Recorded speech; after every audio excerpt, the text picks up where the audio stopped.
নমস্কার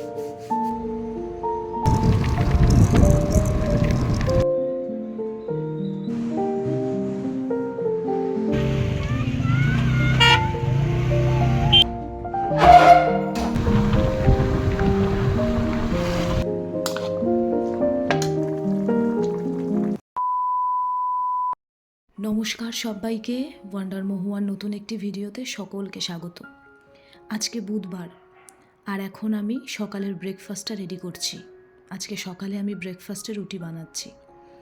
সকালের সমস্ত কাজ সারা হয়ে গেছে, ঘরের সমস্ত বাসি কাজ, স্নান, পুজো, সমস্ত কিছু। আজকে একটু তাড়াহুড়োও আছে।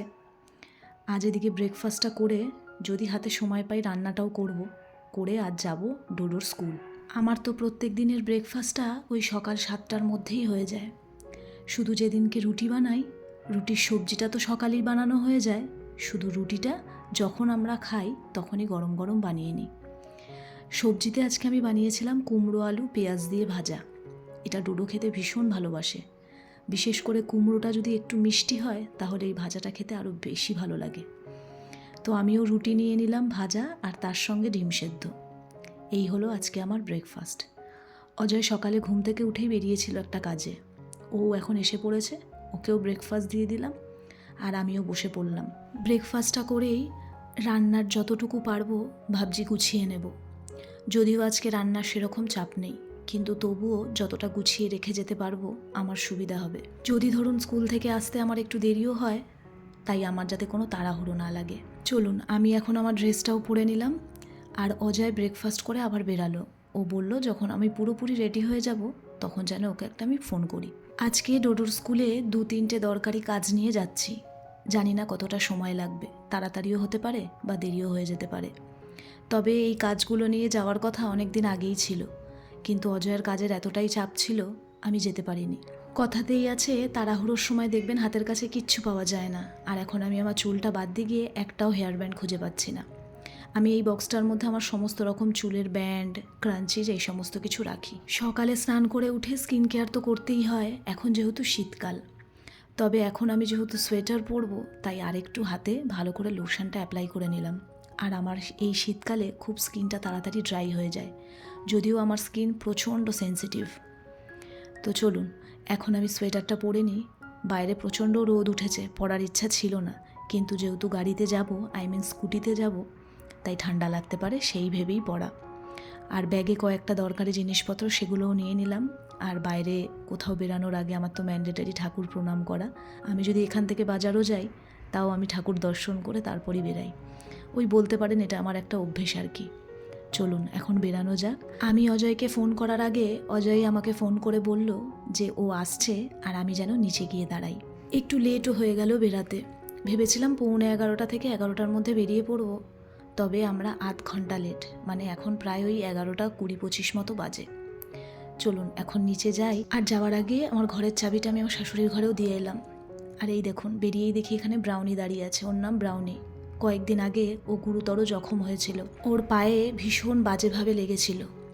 এখনও ঠিকমতো হাঁটতে পারে না, হাঁটতে গেলে কষ্ট হয়, ওই দেখুন।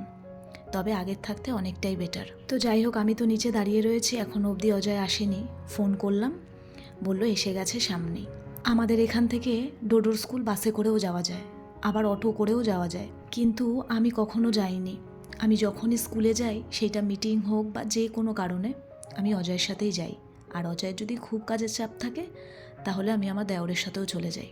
আমার বাড়ি থেকে স্কুটি করে ডোডোর স্কুলে আসতে ওই খুব ধরুন 20-25 মিনিট লাগে।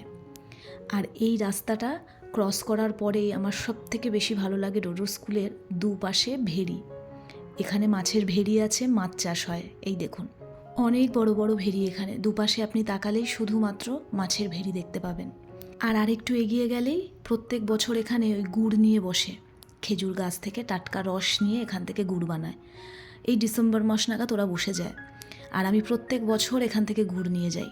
তবে আজকে নেব না, মাঝখানে অন্য একদিন আসবো। চলুন, আমি ডোডোর স্কুলের প্রায় সামনাসামনি চলেই এসেছি। স্কুলের ভেতরে গিয়ে তো কোনো রকম ভিডিও করতে পারবো না, তাই স্কুল থেকে বেরিয়ে তারপর আবার আপনাদের সঙ্গে দেখা হবে। তার আগে আপনাদেরকে একটা জিনিস দেখাই, দাঁড়ান। এই দেখুন, ওদের যে অ্যানুয়াল ফাংশনটা হবে তার কিন্তু ব্যানার লেগে গেছে। আর এই বছর 2 দিন ধরে কিন্তু টানা প্রোগ্রাম চলবে। আর আমি কিন্তু স্কুল থেকে অলরেডি কাজ মিটিয়ে বেরিয়েও গেছি। আসার সময় আপনাদেরকে ওই পাশটা দেখিয়েছিলাম, আর এখন এই পাশটা দেখাচ্ছি। দেখেছেন, যত দূর তাকাবেন শুধু মাছের ভেড়ি। আর একটু যখন ঠান্ডা পড়বে তখন দেখতে আরও বেশি ভালো লাগে। তো আসার পথে আমি একটা ব্লাউজের দোকানে গেছিলাম, আমার একটা ব্লাউজ নেওয়ার ছিল, কিন্তু দুঃখের বিষয় পছন্দ হয়নি। চলুন, আমি তো বাড়ি ফিরে এলাম, আর আমাকে অজয় ড্রপ করে দিয়ে ও আবার বেরিয়ে পড়লো। আজকে আমি অনেকটাই লেট অন্যান্য দিনের থেকে, তবে কিছু করার নেই, এই কাজগুলো মেটানোও আমার অনেকটাই দরকার ছিল। তবে রান্নাবান্নার সমস্ত কিছুই আমি গুছিয়ে গেছি, তাই অতটা মনে হয় না অসুবিধা হবে। গতকাল রাতে আমি ভেবে রেখেছিলাম যে আমি রান্নাটা করেই যাব, কিন্তু আপনি প্রত্যেক দিন যেরকম ভাববেন সেরকমটা তো নাও হতে পারে। কিন্তু সকালে উঠে আমি টাইমের সাথে ঠিক অ্যাডজাস্ট করে চলতে পারিনি, তাই রান্নাটা আর আজকে করে যাওয়া হয়নি। তো এখন আমি চটপট করে ড্রেসটা তো চেঞ্জ করে নিলাম, নিয়েই এখন আমি রান্নাটা বসিয়ে দেবো। ভাতের জন্য চালটা আমি ভালো করে ধুয়ে ভিজিয়ে রেখে গেছিলাম, আর এখন আমি ভাতটা বসিয়ে দিচ্ছি। আর যে মাছের ঝোল বানাবো তার তরি তরকারি কেটে, মাছ ভেজে, ইভেন মশলাটাও করে রেখে গেছি। আর ভাতটা বসিয়ে দিয়েই আমি ফুলকপিটাও একটু হালকা গরম জলে ভাপিয়ে নিলাম। আজকে ফুলকপি আলু দিয়ে কাতলা মাছের ঝোল করব। তবে আজকে আলাদা করে ভাতের সাথে আর কোনো সাইড ডিশ আমাকে বানাতে হবে না। গতকাল রাতে আমি একটা সবজি বানিয়েছিলাম নিরামিষ, বেশ অনেকটা, সেইটাই রেখে দিয়েছি, সেইটা দিয়ে আমাদের হয়ে যাবে। তবে খাবো তো সেই ডোডো আসলেই, তাই মাথায় অতটা কোনো টেনশান নেই। আমরা ডোডো স্কুল থেকে আসলে তারপরেই খেতে বসি দুজনে। আগে খেয়ে নিতাম জানেন তো, কিন্তু তারপর ডোডো যখন স্কুল থেকে এসে শুনতো যে আমাদের খাওয়া হয়ে গেছে, তখন ও আর না খেতে চাইতো না। আমাদেরও ভীষণ খারাপ লাগতো, তাই এখন থেকে আর খাই না। আমি সমস্ত রকম খাবার দাবার সমস্ত কিছু গুছিয়ে টেবিলে রেডি করে রাখি। ও যখন ঘরে ঢোকে তখন আমরা খেতে বসে যাই। তারপরে ও ফ্রেশ হয়, একটু রেস্ট নিয়ে ও খেতে বসে। কিন্তু ও যতক্ষণ না বাড়ি আসে ততক্ষণ আমরা খেতে বসি না। বলতে গেলে আমাদের এখন এক প্রকার অভ্যেস হয়ে গেছে। তবে ডোডো স্কুল থেকে এসে যে অনেক পেট ভরে খায় তা না, খুব হালকা একদম অল্প পরিমাণে খায়। আবার তো এক আধ দিন এমনও হয় ও স্কুল থেকে এসে কিছু খায়ও না। তবুও ও স্কুল থেকে যখন বাড়ি ঢোকে তারপরেই আমরা খেতে বসি। যাই হোক, ওদিকে মাছের ঝোলটা ফুটতে ফুটতে আমি এখানে আমার স্যালাডটা দুপুরের প্রিপেয়ার করে নিচ্ছি। কয়েকটা কড়াইশুঁটিও ছাড়িয়ে নিচ্ছি। আমাদের প্রত্যেক দিনের খাবারে স্যালাডটা মাস্ট। আমার না হলেও চলবে, কিন্তু অজয়ের চাই চাই।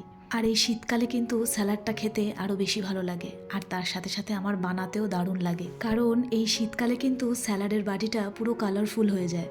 আর তার সঙ্গে একটু আদাও আমি গ্রেট করে দিয়ে দিলাম, বেশ ভালো লাগে আদা গ্রেট করে দিয়ে স্যালাডে খেতে। একটু কড়াইশুঁটিও দিলাম, আর তারপর ধনেপাতা, গোলমরিচের গুঁড়ো। শুধু নুনটা যখন খেতে বসবো তখন দেবো স্যালাডে, এখন দিলে পুরো স্যালাড দিয়ে জল বেরিয়ে যাবে।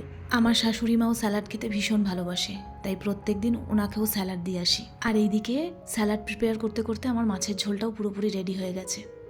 তাহলে চলুন আজকের ভিডিওটা এখানেই শেষ করি। ভিডিওটা কেমন লাগলো অবশ্যই কিন্তু আমাকে কমেন্ট করে জানাবেন। আপনারা সকলে ভালো থাকবেন। আপনাদের সঙ্গে আমার আবার পরের ভিডিওতে দেখা হবে।